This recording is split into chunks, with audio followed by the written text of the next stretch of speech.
Hi there, Sagittarius. Thank you for joining me for your monthly forecast for October. Mars, the power planet, continues to be in your sign, and it's forging an amazing link to your ruler, Jupiter, from the 3rd through to the 13th. Now, Mars is a no-nonsense planet, so it's going to give you a more direct energy. You're going to be in the mood to get things done, and Jupiter is in the part of your scope that's to do with expansion, travel, higher education, and optimism. So you can see that you're not going to be keen to sit around on your hands this month. You're going to want to take action. And Mars is also forging a fantastic link to the Sun, the planet or luminary, which is at the heart of our whole existence. So energy is probably not going to be a problem. But there are some subtle undercurrents, not least that Mercury, the planet of communication, starts to twist backwards in a more psychological zone on the 4th and continues this to the 11th.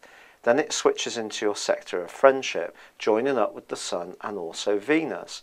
Now, friendships can be fascinating for you this month because you might find yourself drawn towards new groups of people and could be dazzled by any new alliances that you make.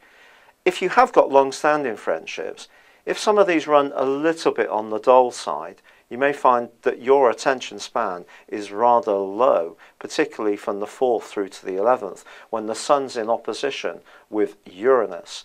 Now, Uranus is a rebellious energy, and it also goes face-to-face with the more loving energies of Venus. This occurs in week 2. If you're somebody who does hang out with a group of people, you could find yourself developing somewhat of a sudden infatuation for a friend. This could draw you together. Whether it will be long-lasting is another matter, because when Venus and Uranus are engaged in this kind of dynamic, it can be dazzling but short-lived. This is the kind of flirty, short-lived fling stuff. But equally, it could see you reinvigorate an existing relationship by being a little bit more unpredictable, or at least together with your partner. Variety definitely can be the spice of life. It's always true for you, but it's going to be especially so for you this month. If you are more in a younger phase of your situation and quite happy to not necessarily be affixed to one partner all the time, there could be a lot of excitement for you to enjoy this month, especially when the Sun and Venus go side by side in the 3rd week of this month. But just be conscious that the lunar eclipse, which occurs on the 8th, is going to provide a backdrop of energy for the next 6 months. And Uranus is going to be very important to that.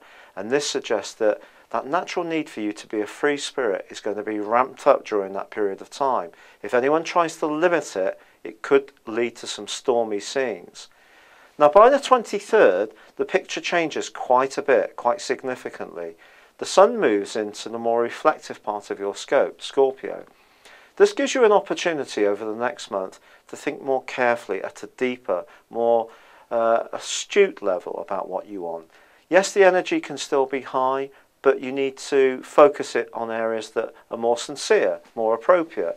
With Venus going alongside the Sun on the 24th through to the end of the month, if you have got concerns about a relationship, or all that extra energy earlier in the month has given you a taster for how freedom can play out, you could leave a relationship which has run its course. But this is only going to happen if it really is no longer going to be key in your life. On the other hand, you could start to get to know someone in a low-key way, a discreet way.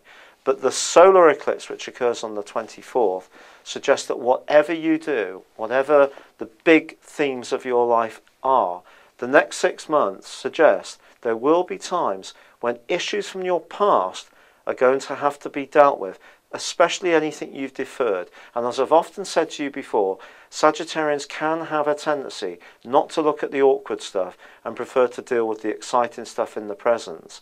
And if there is something very important that you didn't clear up and resolve, well, the next 6 months may ask you to finally come to terms with it before you can really move on uninhibited inside your emotions. It's been a real pleasure being with you. Thank you for joining me. Good luck and goodbye for now.